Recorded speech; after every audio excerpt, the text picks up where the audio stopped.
Et aujourd'hui, nous allons ouvrir un nouveau volet dans cette série d'études concernant les signes des temps.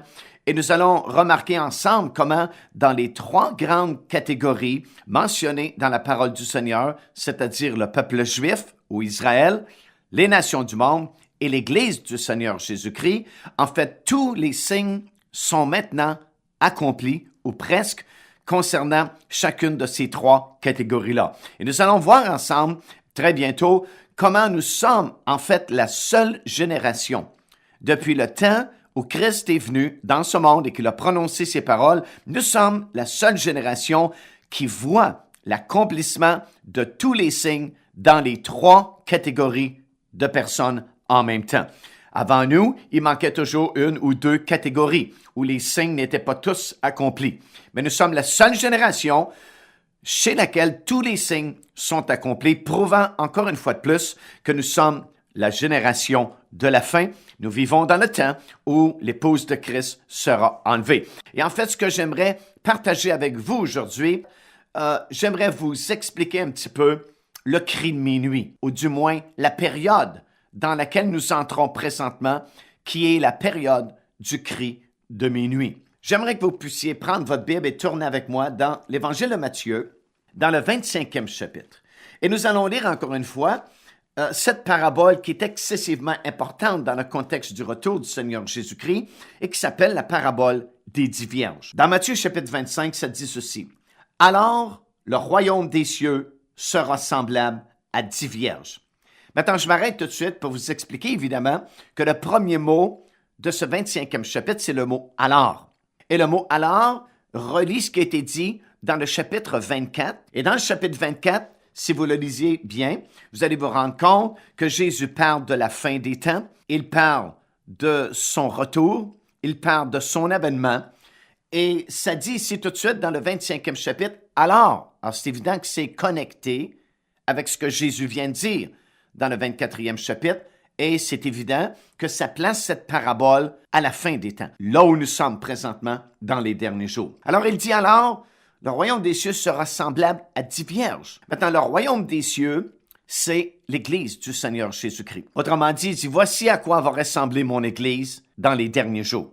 La preuve de cela, c'est que si vous allez dans Matthieu, le 13e chapitre, comme on a déjà mentionné à date dans cette série d'études, il y a un enseignement du Seigneur Jésus concernant son Église qui prend la forme de 7 paraboles. Vous vous souvenez de cela? Dans le 13e chapitre, on commence avec la première parabole, qui est la parabole du semeur, qui est sorti pour semer sa semence.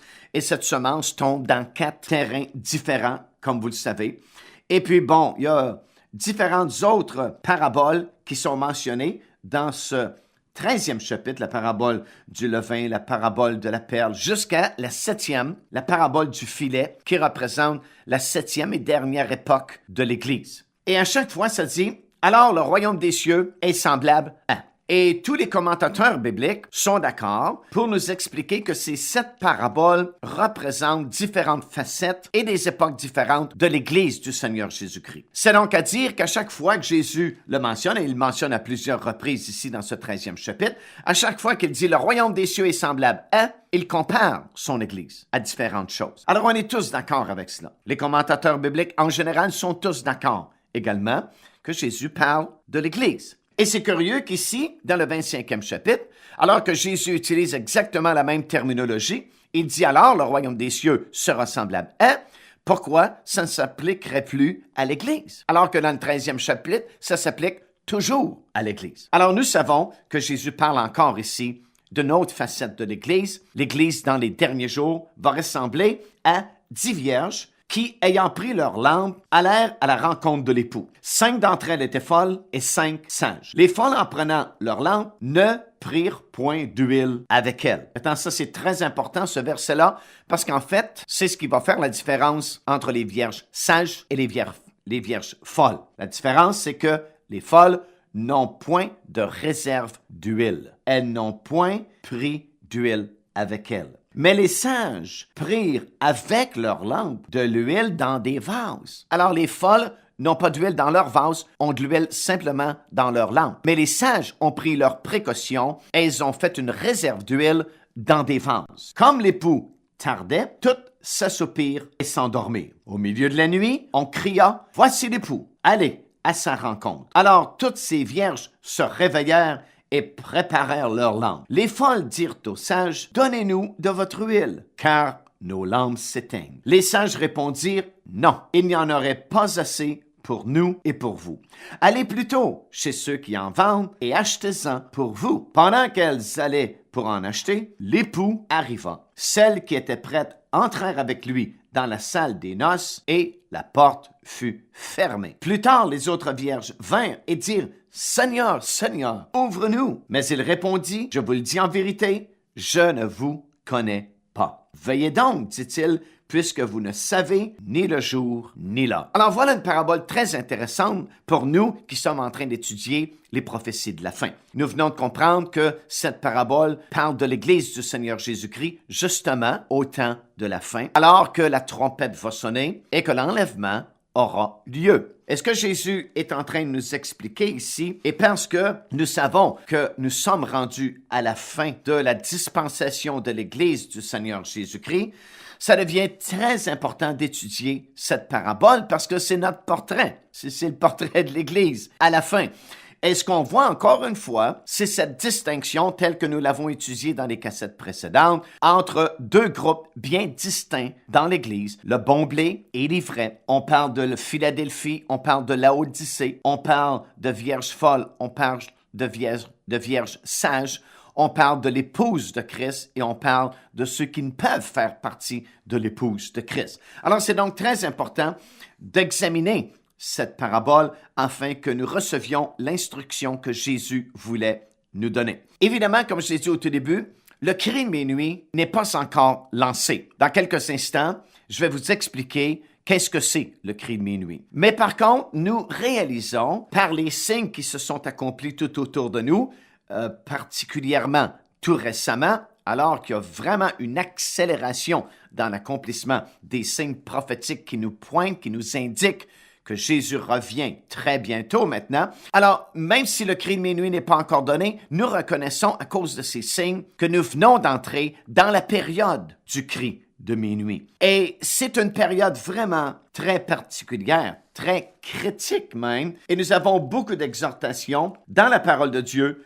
concernant ce temps vraiment spécial. Dans Luc, chapitre 21, et au verset 34, par exemple, alors que Jésus parle à son Église, il exhorte cette génération qui est la nôtre, la génération de la fin, et il dit, « Prenez garde à vous-même de craindre que vos cœurs ne s'apesantissent par les excès du manger et du boire et par les soucis de la vie, et que ce jour, il parle du jour de l'enlèvement, et que ce jour ne vienne sur vous à l'improviste.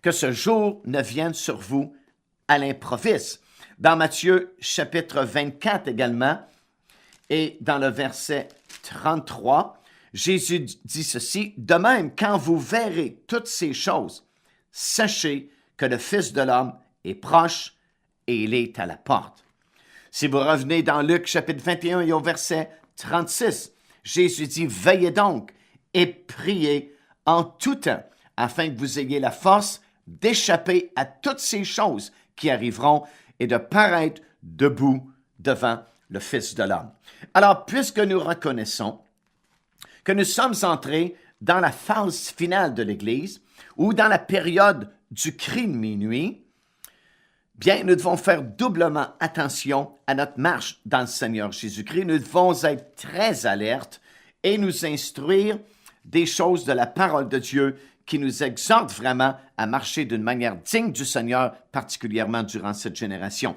Si nous tournons également dans 1 Thessaloniciens, dans le 5e chapitre, nous lisons ces paroles qui deviennent très importantes pour nous également dans ce contexte. L'apôtre Paul dit ceci. Il dit, pour ce qui est des temps et des moments, évidemment, il fait référence à l'enlèvement de l'Église, puisque vous avez dans le 4e chapitre, des versets 13 jusqu'au verset 18, jusqu'à la fin du 4e chapitre, le récit de l'enlèvement de l'épouse de Christ. Et tout de suite dans le 5e chapitre, et souvenons-nous que dans le texte original, il n'y a pas de division de chapitre ni de versets, Les chapitres et les versets ont été ainsi conçus pour nous aider à nous retrouver dans la Bible plus facilement. Mais dans le texte original, ça n'existe pas. Alors, ça veut dire que le premier verset du 5e chapitre fait suite immédiatement après le 18e verset. C'est tout d'une venue, là.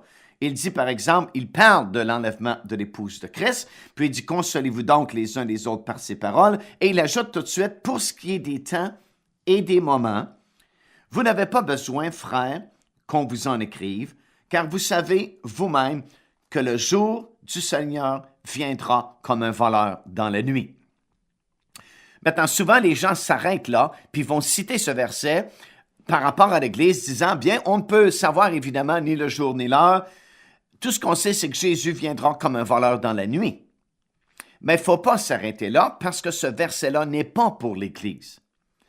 Il est pour ceux de l'extérieur de l'Église, ou ceux qui ne sont pas prêts, puisque ça dit dans le verset suivant, « Quand les hommes diront paix et sécurité, alors une ruine soudaine les surprendra, comme les douleurs de l'enfantement surprennent la femme enceinte, et ils n'y échapperont point. Mais, voilà ce qui change ici, le contexte. Mais, vous, frères, vous n'êtes pas dans les ténèbres pour que ce jour vous surprenne comme un voleur. » Alors, ça veut dire, pour ceux qui sont alertes spirituellement parlant, ceux qui sont prêts pour l'enlèvement de l'épouse de Christ, Jésus ne viendra pas pour eux comme un voleur dans la nuit, et ce jour ne les surprendra pas, parce qu'ils seront prêts.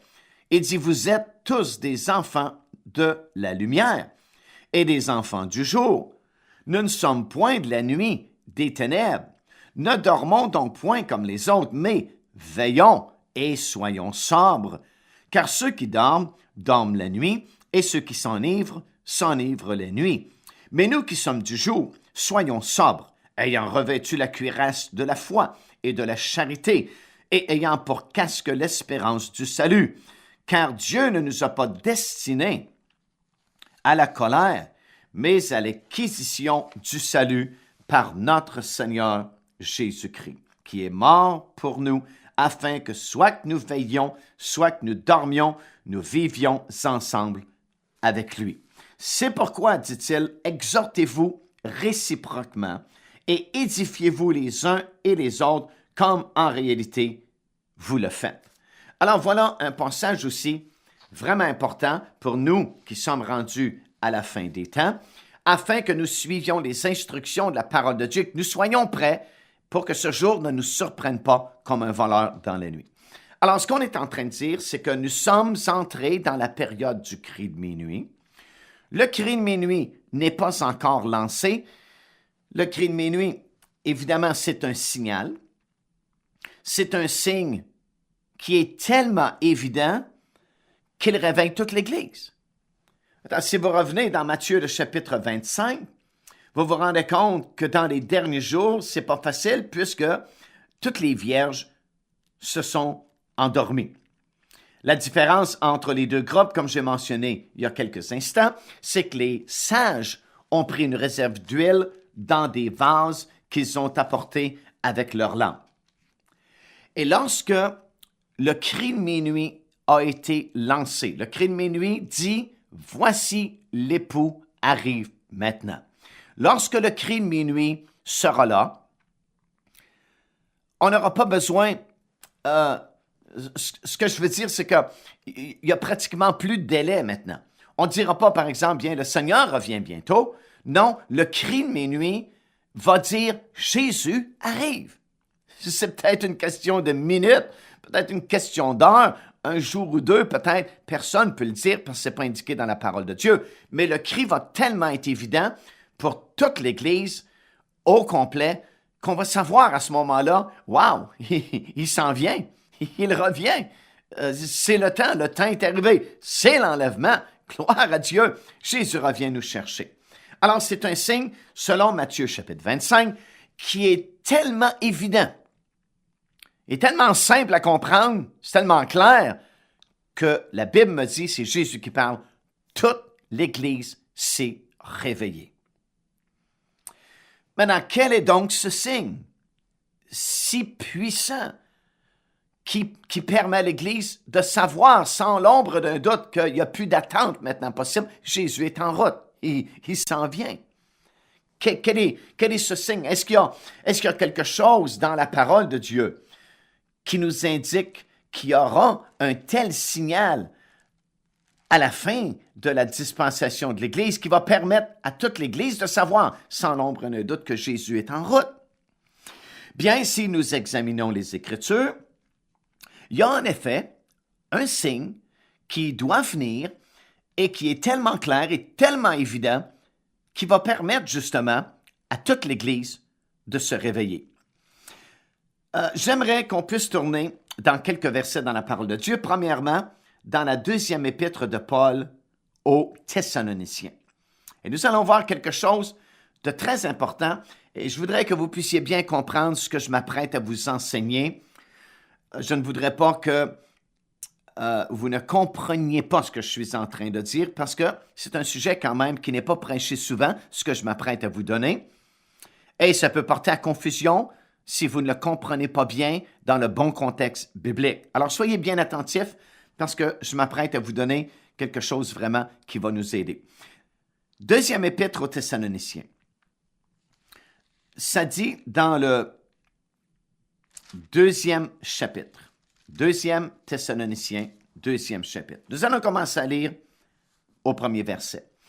L'apôtre Paul est en train de parler de l'avènement du Seigneur. Il dit, pour ce qui concerne l'avènement de notre Seigneur Jésus-Christ et de notre réunion avec lui, nous vous prions, frères, de ne pas vous laisser facilement ébranler dans votre bon sens et de ne pas vous laisser troubler, soit par quelque inspiration, soit par quelque parole, ou par quelques lettres qu'on dirait venir de nous, comme si le jour du Seigneur était déjà là.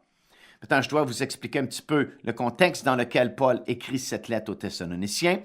Vous savez que Paul est arrivé à Thessalonique et qu'à chaque fois que Paul, évidemment, arrive dans une ville, sa méthode de travail est celle-ci. Il va d'abord aller à la synagogue juive. Il va commencer à prêcher concernant le Messie. Et ça va bien jusqu'à ce qu'il en arrive à expliquer que le Messie est déjà venu dans la personne du Seigneur Jésus-Christ. Alors là, c'est la confusion, le tumulte, et habituellement, Paul se fait jeter dehors de la synagogue, il se fait battre, se fait même lapider quelquefois. On l'a laissé comme mort dans une certaine ville, et puis c'est le scénario habituel. Et c'est comme si, de ville en ville, les Juifs suivent l'itinéraire de Paul, et c'est comme si la violence augmente, les complots se font de plus en plus durs. Et ici à Thessalonique, vraiment, il y a une opposition farouche à la prédication de l'apôtre Paul, à un tel point que ses compagnons d'œuvre qui sont avec lui vont fortement lui conseiller de ne pas demeurer dans la ville de Thessalonique, mais de partir parce que sa vie est en danger et probablement que c'est mieux comme ça, même pour les nouveaux qui viennent d'accepter le Seigneur, parce que la persécution est trop sévère contre lui, l'apôtre Paul, et contre les nouveaux-nés à la suite de sa prédication. Alors, Paul va quitter précipitamment la ville de Thessalonique pour s'en aller, comme nous savons, dans la ville de Bérée, et il va quand même demeurer un certain temps sans revenir à Thessalonique. Alors, c'est un peu comme si les nouveaux qui ont accepté le Seigneur, et il y a un bon groupe de nouveaux qui ont accepté le Seigneur, la Bible nous dit plusieurs femmes de distinction, des gens de carrière, ont donné leur vie au Seigneur Jésus-Christ et ont formé le petit noyau de l'Église des Thessaloniciens.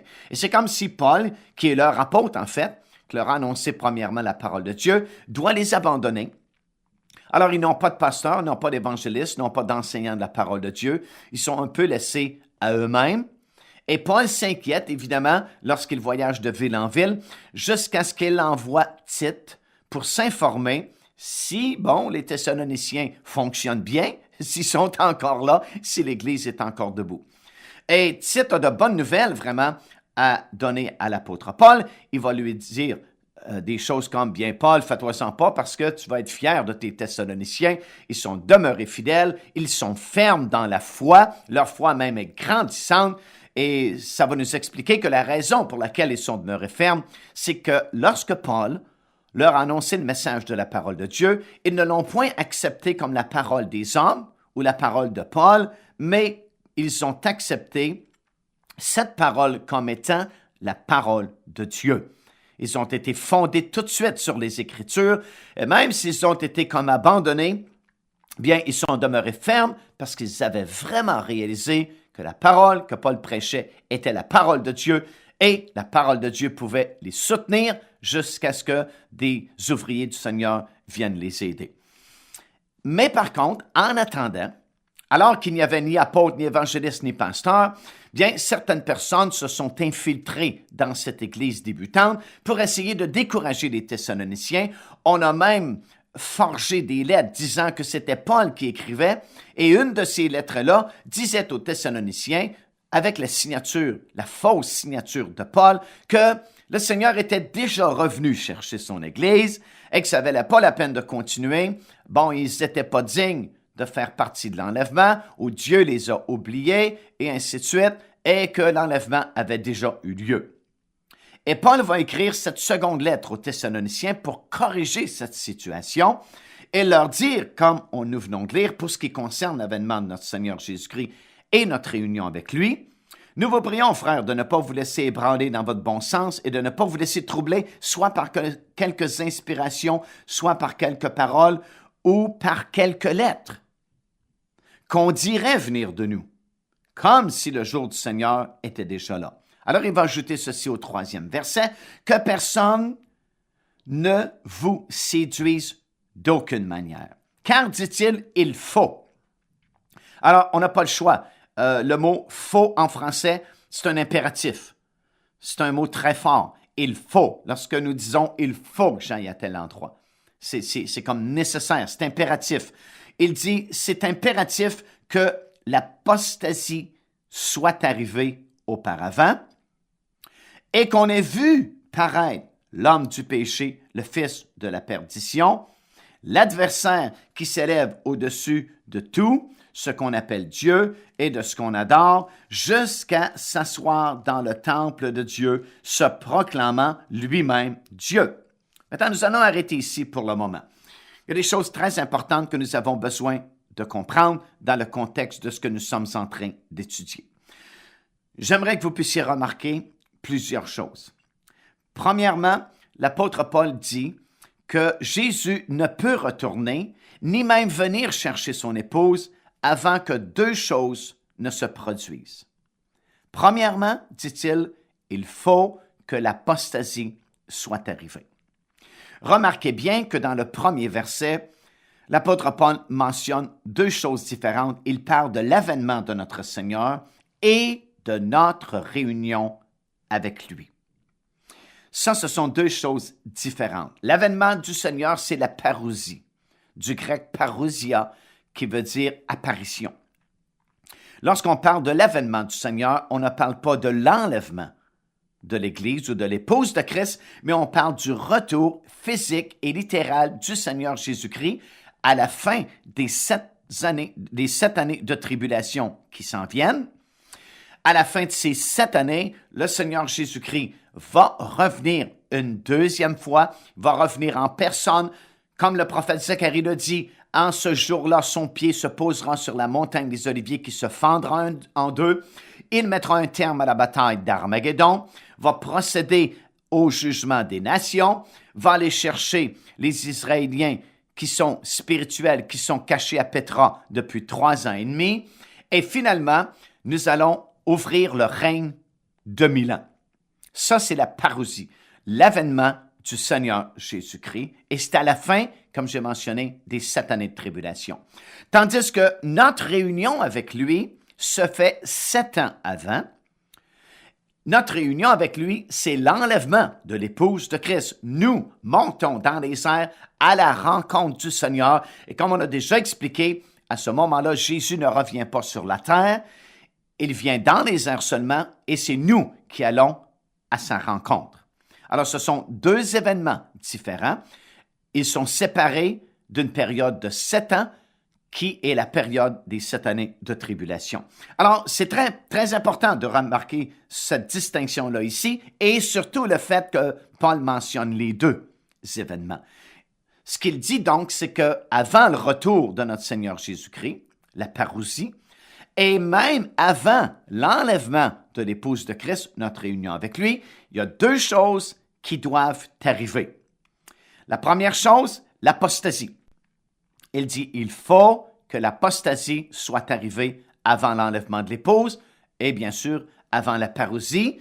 Et il identifie de façon très particulière, très définie. Il ne dit pas, il doit arriver une apostasie quelconque, comme il y a eu certaines apostasies dans les différents âges précédents de l'Église, mais il l'identifie comme étant l'apostasie. Quelque chose de très précis, très particulier. Maintenant, le mot apostasie veut tout simplement dire un relâchement, un laisser-aller.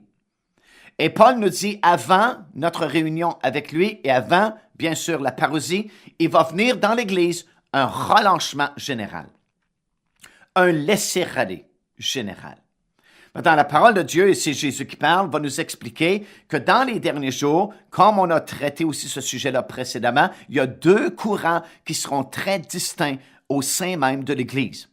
Un courant d'apostasie et un courant de réveil. Et on a les deux pieds dedans, vraiment. Moi, ça me fait drôle parce que depuis tellement d'années qu'on prêche que ça va venir, et là, on est dedans. Et c'est comme si on est surpris d'être dedans, et on ne devrait pas être surpris parce qu'on est dans la fin, on est dans les derniers jours, et c'est normal que ces prédictions s'accomplissent. Mais ça fait tout de même curieux, ça fait drôle quand même de se voir et de constater que les deux courants, c'est pas à venir, c'est là. Vous êtes dans l'un ou dans l'autre de ces deux courant-là. Le courant d'apostasie, bien, Jésus a dit que dans les derniers jours, ça viendrait cette apostasie, qu'il y aurait un relâchement. Il dit dans les derniers jours, il y aura beaucoup de faux prophètes qui vont séduire mon peuple.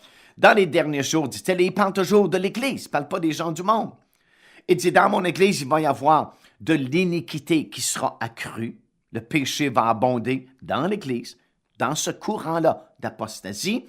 Et il dit, parce que l'iniquité sera accrue, la charité du plus grand nombre dans mon Église se refroidira. C'est comme normal parce que lorsque l'iniquité est accrue, nos cœurs s'endurcissent. Ça, c'est la conséquence primordiale du péché dans notre vie. Notre cœur s'endurcit.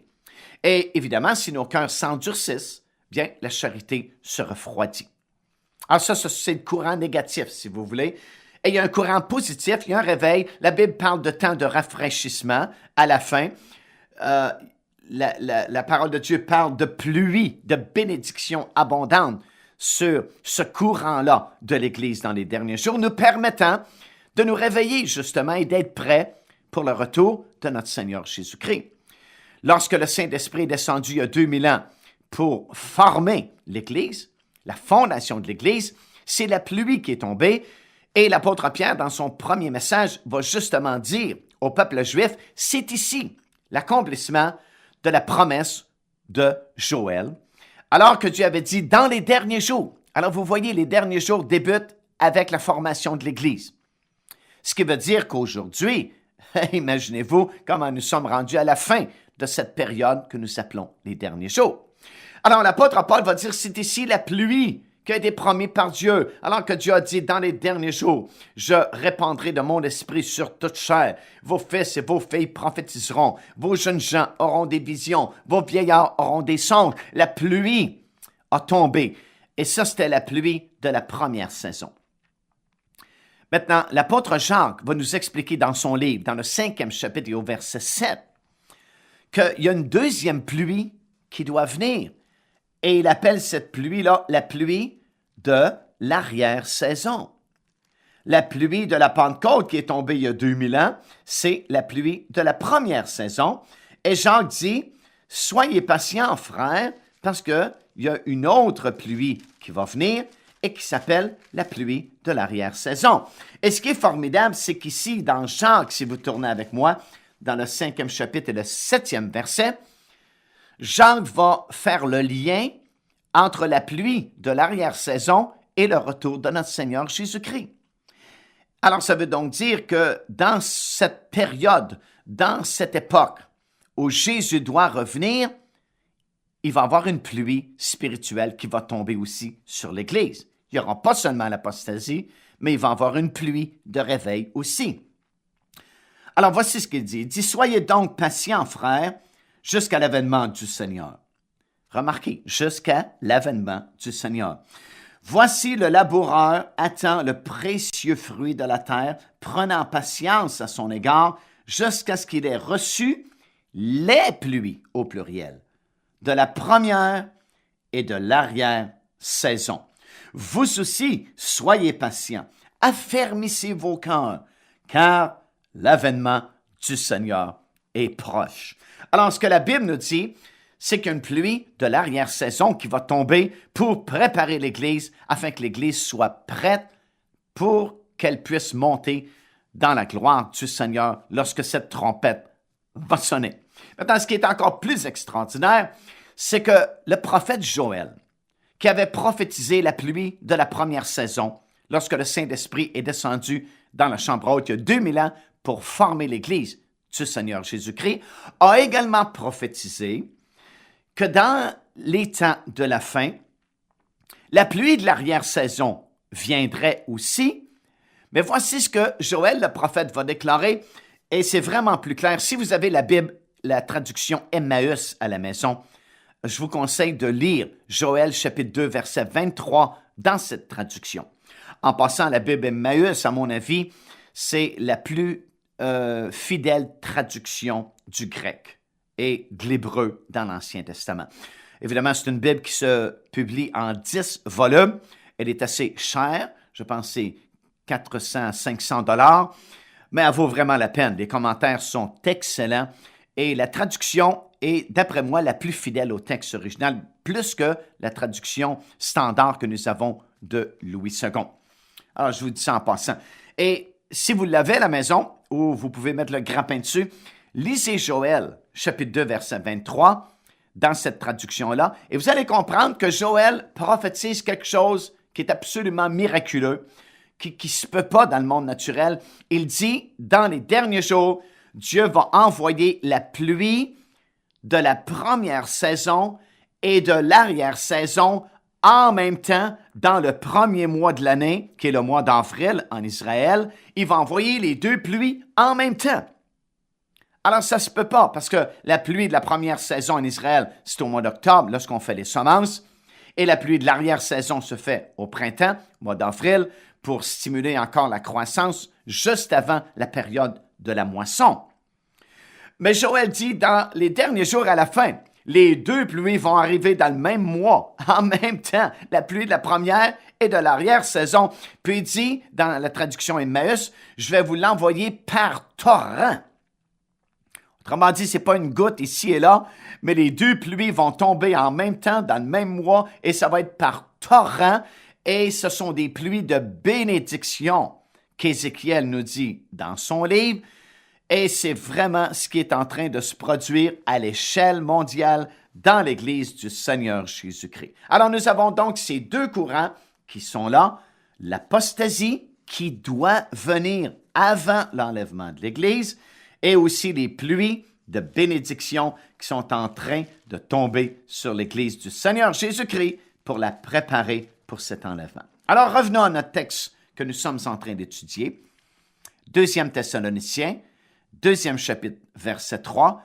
L'apôtre Paul dit que personne ne vous séduise d'aucune manière, car il faut que l'apostasie soit arrivée auparavant.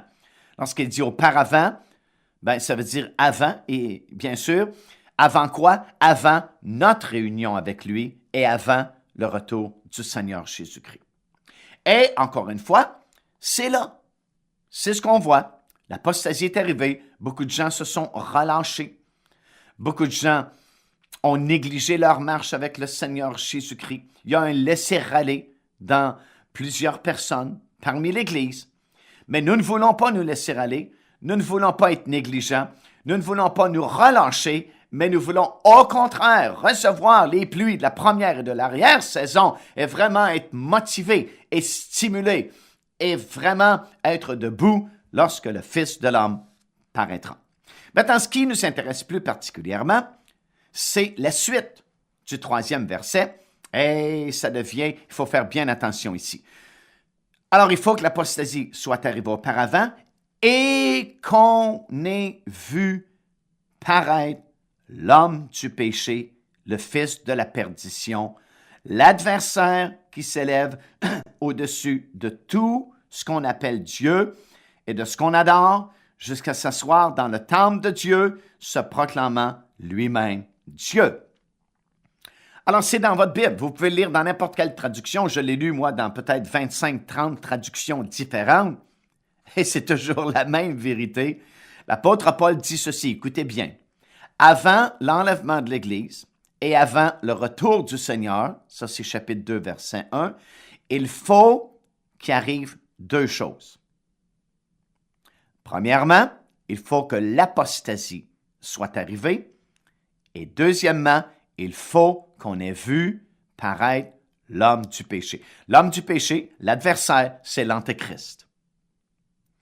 Et écoutez bien, c'est pas ma théorie, c'est pas mon interprétation, c'est ce qui est écrit dans la Bible, dans votre Bible comme dans la mienne. Paul dit encore une fois, j'insiste là-dessus, parce que c'est un peu révolutionnaire, on n'entend pas prêcher beaucoup là-dessus, mais c'est ce que la Bible dit et nous devons être fidèles à l'enseignement de la parole de Dieu. Même si ça vient contre l'opinion populaire, Paul précise ici qu'avant l'enlèvement de l'Église et avant le retour de Jésus, nous devons voir deux choses. Quand on parle de nous, on parle de l'Église. Nous devons voir deux choses. Un, l'apostasie. Deux, la parution de l'homme du péché, de l'adversaire. Maintenant, nous avons vu la première chose, l'apostasie est arrivée. On a les deux pieds dedans. C'est tout autour de nous. Nous ne voulons pas en faire partie, comme j'ai mentionné, mais c'est là. La deuxième chose n'est pas encore arrivée. Nous devons voir l'apparition, si vous voulez, de cet adversaire, l'homme du péché, qui s'élève au-dessus de tout ce qui s'appelle Dieu. Mais là, il faut faire bien attention. Et je réalise là qu'on n'aura pas le temps d'aller beaucoup plus loin et de vous donner tous les détails. Je vais m'arrêter ici. Je voudrais absolument que vous entendiez l'autre avant de former votre jugement sur ce que je viens d'enseigner. Il faut absolument que vous entendiez le message au complet. Parce que le danger, c'est de prendre tout simplement ce texte-là ici et de dire « Oh, ah bien, on peut vivre comme on veut, on peut se permettre n'importe quoi. Tant qu'on n'a pas vu paraître l'homme du péché, l'Église ne peut pas être enlevée. Quand nous allons le voir, on va se convertir au Seigneur. » Ça ne marche pas comme cela. Parce que ce que nous allons voir dans notre prochain rendez-vous, c'est que le cri de minuit, qui est en fait la parution de cet homme, comme je vais vous expliquer en détail au début de notre prochaine rencontre, lorsque le cri de minuit est lancé, ce n'est pas un cri qui nous permet de nous préparer. Écoutez bien, ce n'est pas un cri qui nous permet de nous préparer, c'est un cri qui nous permet de constater notre situation ou notre condition spirituelle. Et à partir du cri de minuit, on ne peut pas changer notre condition spirituelle. Et ça, je vais vous l'expliquer en détail. C'est à ne pas manquer vraiment. Nous ne pourrons pas changer notre condition spirituelle. Le cri de minuit définit qui nous sommes. Le cri de minuit va nous montrer où nous en sommes dans le Seigneur Jésus-Christ. Le cri de minuit détermine les vierges folles et les vierges sages. Le cri de minuit montre la sagesse des uns et la folie des autres, et ni un ni l'autre ne peut changer sa condition. Alors, c'est pourquoi nous devons être prêts maintenant. N'attendons pas ce signal, parce que ce n'est pas un signal pour nous aider à nous préparer ou à changer d'idée ou à dire « Seigneur, pardonne-nous, oh, nous voulons changer ». Non, c'est un signal de constatation seulement. C'est comme le résultat de l'examen. Tu ne peux plus changer. Tu as 90% ou 100% ou tu as 25% et tu ne peux rien y faire maintenant. Le compte à rebours est terminé, le résultat t'est montré. Le cri de minuit, c'est comme l'examen final et les notes de cet examen. T'es 100% ou t'es 25%. Tu es une vierge sage ou tu es une vierge folle et désormais, personne ne peut changer cet état et cette condition.